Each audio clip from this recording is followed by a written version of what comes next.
Basketball, softball, track were things that were pushed in our household in addition to education being first. And so we all went to Catholic school, my sisters and brothers and I, and my brothers went on to college. After high school, during high school and after high school, I started working for the government. I actually got a job at the age of 14 because I used to think that whatever my brothers did, I could do. So when my second oldest brother took a job at the Mint in high school, I had my mother change my birth certificate so I could work. I was only 14, but I got hired for HUD. And of course, being the government, they found out that I was only 14, and they said, come back when you're 16. When I was 16, they rehired me. So I worked after school and after high school. And then after high school, I met someone, and I graduated in 1974 from St. Marie High School. And after high school, I met someone who was heavily involved in the drug trade and in the drug game. For some of you that may have been familiar with the Black Mafia of Philadelphia, he was an alleged member of that organization prior to my meeting him. I knew of him, I had heard of him growing up because I came up in an era, and Thelma, who I met today, we talked about this. I came up in an era where at that time, there was a lot of that going on. There was a lot of guys in the streets making a lot of money, but in our era, which is different from today's era, a lot of guys were doing that to take care of their families. It's this preconceived notion that when people get involved in the drug game that they're not intelligent, they're not smart. This is all they know to do. That's wrong and false. But he had worked. He explained to me that he did have a job at one time. Actually, on our first date, he took me out to his old job, which was in a paper mill near King of Prussia. And he told me how when he learned the kind of money that you could make in the street, opposed to the money that he was making at the job, there was no way he was going back to that job.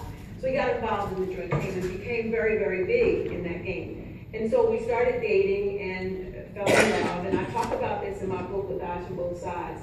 My life changed drastically. Well, of course, my parents did not know at the time that he was involved in the drug trade. My dad, who was a basketball official with the NCAAs and colleges and high schools, he knew a lot of people. My parents knew a lot of people in the community. Someone in my father's group found out who this guy was I was dating and told my father. I had told my mother he was involved in real estate because that's another business that I knew he had.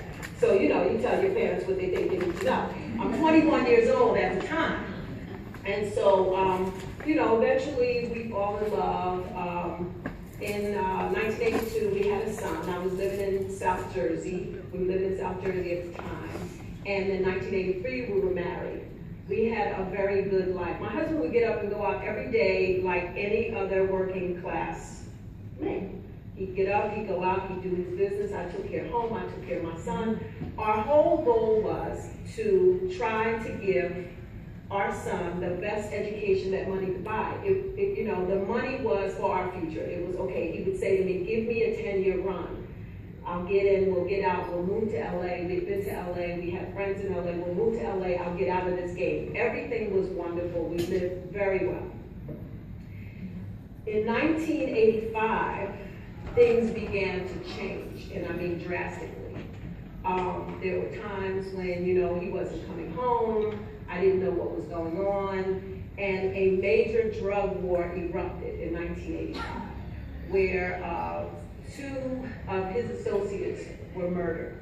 One in latter part of 85, early 86. In January of 1986, actually it was before New Year's Eve, my husband said, I'm going to call you. I hadn't seen him in a week, but I talked to him. And my son and I had gotten sick with bronchitis. We were at my parents, and he said, I'm going to call you in a couple of days. I want you to pack as much as you can in 2 suitcases, and I'm going to send you to LA. Don't ask me any questions, I just want you to go. Well, by this time, I'm ready to go. Because once I had my son, my mother had always said during my pregnancy that when you have a child, your whole life changes. The way that you think as a single individual, you will never think that same after you have a child. You will make decisions that you never thought you'd make. And I never forgot her telling me that. And so, this is my time now, and I feel like, this is the opportunity that God's going to give me to break. It wasn't so much to break from my husband, it was to break from that lifestyle, because I had this child now that I had to take care of. Something else my mother and grandmother had instilled in me: when you have children, they are your children. It doesn't matter who the father is, they are your children. You watch after your children. So I thought about all of these things during the times when they thought I wasn't listening. I was listening. I was just doing what I thought I wanted to do. And so January 3rd of 1986 was my break. And he sent me to LA, and I told my parents as I walked out that door, I will never come back here. I'm going to stay in LA. I will never come back to this life. And so my son and I were out in LA, and my son was only 3 at the time. August of 1986, the day before my birthday, my husband was murdered. It was my 30th birthday. And I'm left to raise this child on my own. I had family support, but it was not the same, because my whole time with him, almost 10 years, he was my everything. He was my provider, he was my friend, he was my confidant, he was everything. So now I have to figure out, how am I going to raise this child on my own? While in LA, I started my sportswear company that I named after my son, Jakeem Enterprises, and I would make high profile, what I did, I dealt with high profile athletes and entertainers a lot, with Motown Records, Capitol Records, Arista Records, Temptations, OJs. I did a lot of business with a lot of high profile entertainers.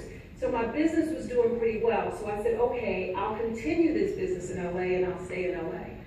When I came back, and I talk about this in the book, With Eyes from Both Sides, it talks about how the transition I went from my husband's murder, what I went through with the homicide detectives, what I'm going through with people in the street of Philadelphia. It was just a unbelievable, unimaginable situation that you go through after finding out that your husband has been murdered, after being there when they bring that body out of that house. I mean, it's just unbelievable situation. So I'm here in Philly. I have to plan for his funeral, but I also have to deal with homicide detectives accusing me, or wanting to accuse me, of being the person who killed him.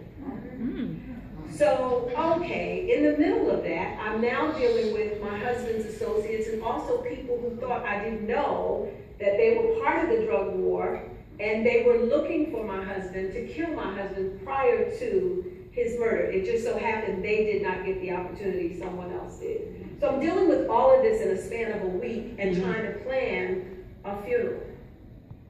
Someone comes to me, one of my husband's associates comes to me, and he has this large bag of money. And he says to me, I'm here to pay the debt. Well, what are we going to do? And I said, what do you mean, what are we going to do? Well, we have to keep going. We have to keep living. What are we going to do? Now, I knew this person very well. He was an older gentleman. My husband respected him. They had a great admiration and respect for one another. But I never thought about that. I'm thinking, I'll take care of this. I'll do everything I need to do. And I'll take my son, and we'll go back to Los Angeles. So I go to my husband's connection. The connection, for the people that are not familiar with this business, the connection is the person that you deal with that supplies you with the product. She was a female, an older female. So I talked with her. She was in town, and I talked with her about what his associate wanted to do. I said, but now is not the time. I have to get this taken care of, and then we can deal with this. After the funeral, we sit down, we talk. I called a meeting with some of his people that I knew he had done business with, people that I knew I could trust, people that I knew would die for me. And we came up with a plan of how we could continue the business. To be honest with you, I was 30 years old. I am now 58, turning 59 in a few weeks. I didn't really give it a whole lot of thought. I didn't, when I look back on my story now, I say, what the hell? What the hell? But you become accustomed to living a certain way. Right. I had been, now 21 when I got in this, with this man who I loved. When I tell you I loved him, I loved this man. And so from 21 to 30, this was my life, and a life that only you, my grandmother said, you have a life and you have things that people only dream about. And I tell you, we lived well. And so my plan was, okay now, I'm not going to be better at this than him, but I'm going to do it different. This is how I convinced myself. I'm going to do it different. I can live in LA, and I can make these moves in Philly, and I can come back and forth, and I can stack this money, and then I can put him through school, and everything will be great. Because I'm going to move around in a way where they can't come at me the way they came at him. And this was what I put in my mind. And I did it. For a little shy of 5 years, I did it. But in the drug game, it always comes back around. There's always someone who thinks you don't deserve that position. You're not doing it right. You're not feeding this group over here. You're not looking out for this group over here. You're only looking out for this group over here. And even though people knew that I was very well protected, it was still always the thought of the kidnapping, the robberies. You know, I would come in town. Sometimes my family didn't know. I would just, hey, come in, you know, see people I needed to see, pick up money, do what I needed to do, and keep it moving.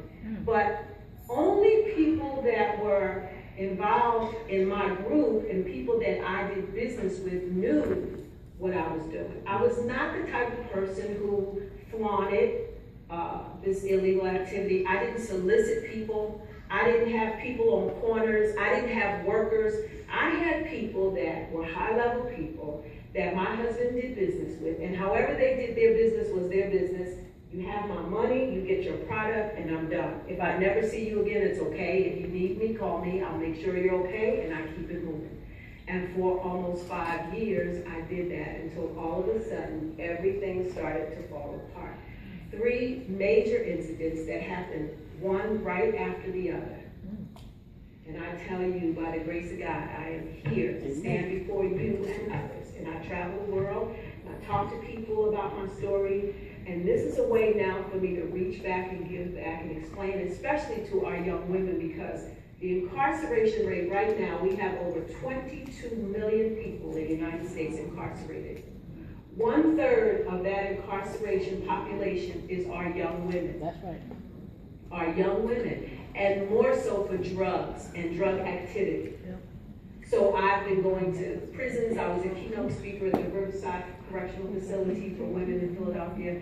I have now started and founded the Thelma Wright Foundation for empowering women and at-risk young teen girls, because I'm trying to say, listen to me. They've featured me on Biography, Gangsters, America's Most Evil. I am not an evil person. I have never been involved in any murders. I might have wanted to do a few things.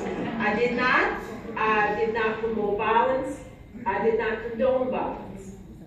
But I did do things that were wrong. But I did what I thought I needed to do to survive. Everybody does not understand. I do not promote the pomp and glitter. All that glitters is not gold. That's right. I suffered tremendous tragedies from that lifestyle. In my book, I talk about how I used to promote comedy shows. I had Bill Bellamy, Robin Harris, Joe Torre, Adele Gibbons, major entertainers, comedians we bring into the Philadelphia area, and I started doing comedy shows. And one night, one of my partners, who was doing his own thing, us not together involved, because like I said, I did not promote what I was doing. And so this one particular night, we're together, and I was selling tickets for someone for a celebrity event. We needed more tickets. So we had to go out to 59th and Market to a club. That club was one of the most dangerous clubs in the city at that time. This was July of 1991. While out there to pick up those tickets, it was a shootout. We get caught up in the shootout. Someone grabs me, snatches me down behind a dumpster, and whispers in my ear,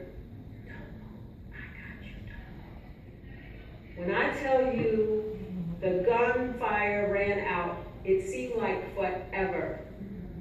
rapid, boom, boom, boom, boom, boom, boom, boom, boom, boom, rapid gunfire. When the gunfire stopped, he raised up off of me. It was a very good friend of mine. He said when the shooting started, I went to take a step in the wrong direction. He snatched me back and threw me down and saved my life. When we looked out from the dumpster, my friend was laying there, blood coming from everywhere. When I close my eyes today, I can still see him laying there. My friend, who was on top of me, reaches out and says, "Don't come over here, we got a girl over here." There was a guy coming. I push up off of him and spin, because I'm gonna run. And when I look up, he's standing over top of me with the shotgun to my head.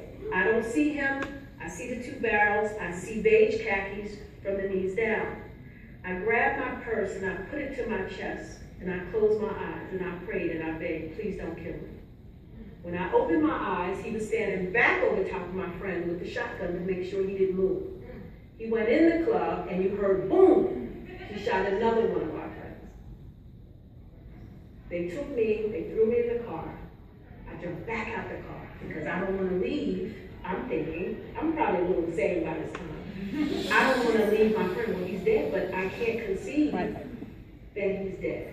They take me back, they put me back in the car. That's the first incident. 2 weeks later, one of my associates that I was doing business with, and if you go to my website and you watch the documentary, you can see it there and also on Netflix. I talk about the way we handled our business and how we did things. He broke the golden rule, something I told him to never do, he did. So he was arrested. When he was arrested, there was a possibility that I could get a conspiracy charge. So now I'm nervous. I've never been arrested. I've never used drugs. He didn't listen. Now I got a problem if he gives me up. He sent me a message, "Don't worry, I'm not going to give you up."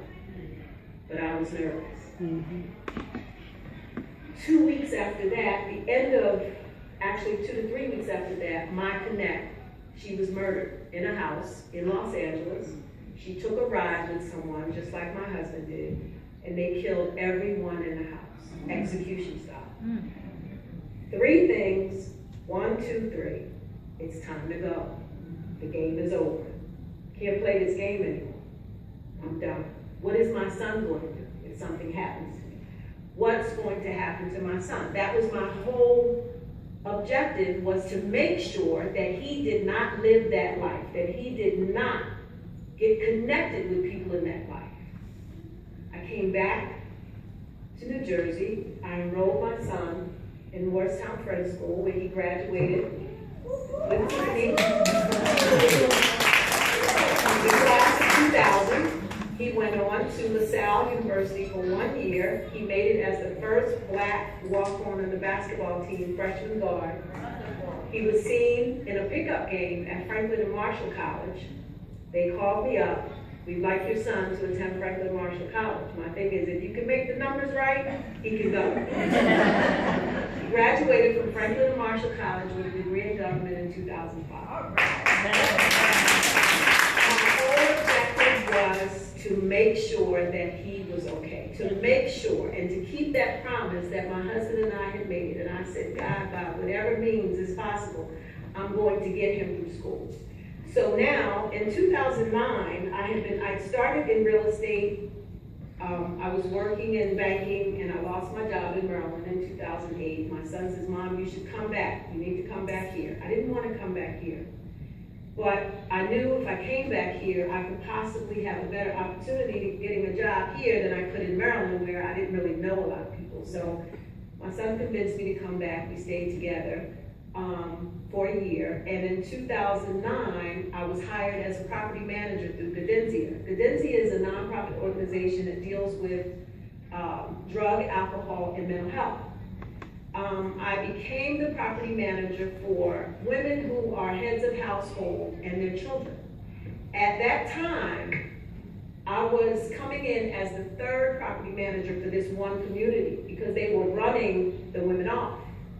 And I found out that they were taking bets on me on how long I would last. Oh.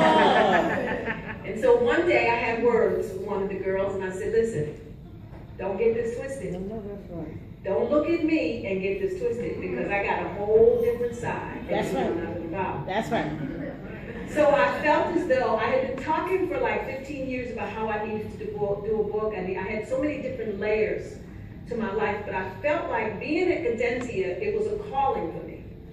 And here was an opportunity to tell my story, and to tell, because I heard rumors about what happened, this happened, that happened. Well, let me tell you what really happened. So in 2011, I launched the book after going through an agent and writers and all kinds of stuff. And right at the end, when the manuscript was done and we're ready to go, and I think I have a publisher, he thinks he's going to rob me. Well, he must not have really paid attention to the story. Because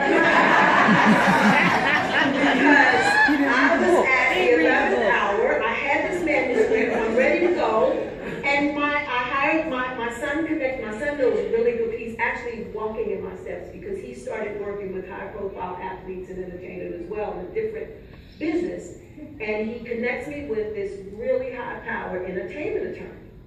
And I give the contract to my attorney, and he says, "Who wrote this? What is this? He's trying to rob you." What? Oh, no. I can sell drugs, I can sell books. I'm going to do this self-published. I said, we know enough people across this country that I can do this book on my own. To date, from 2011 to now, I've sold over 5,000 copies.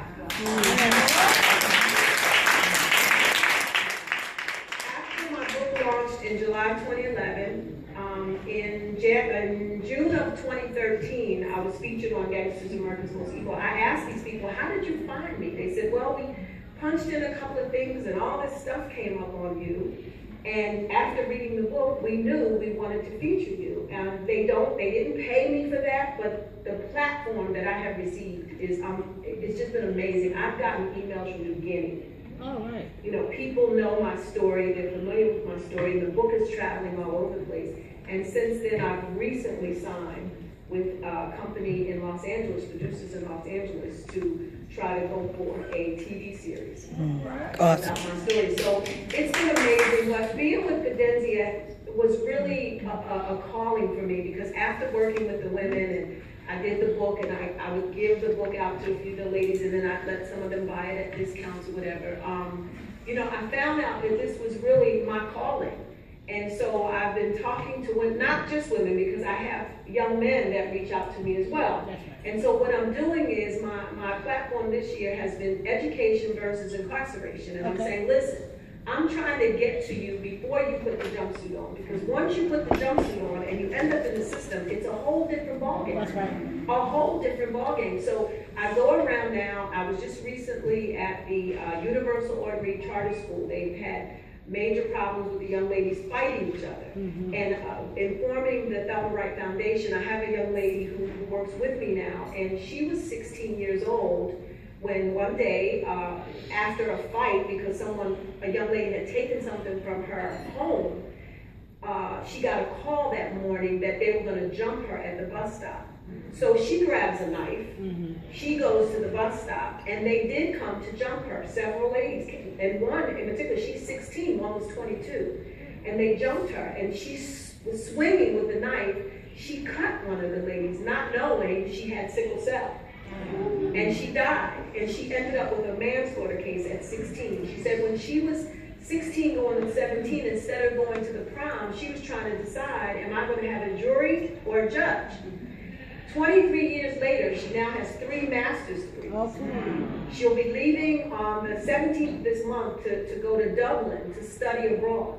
So I brought her with me to Ordinary to talk to these young ladies about how one mistake can change your whole life. That's right. And I've also talked to them about my situation where I don't have a police record, I've never been arrested, but I have had people discriminate against me. I lost a contract on a job because someone found out that I had a documentary or a biography. They found out about my past. They never talked to me. They never questioned me. They just cut my contract.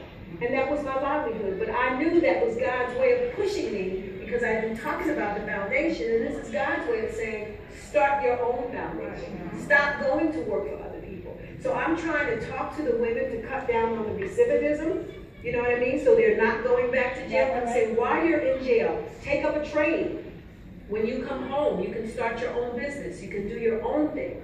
So to me, it's been a blessing because had I not gone through what I went through, I would not be able to stand before you today.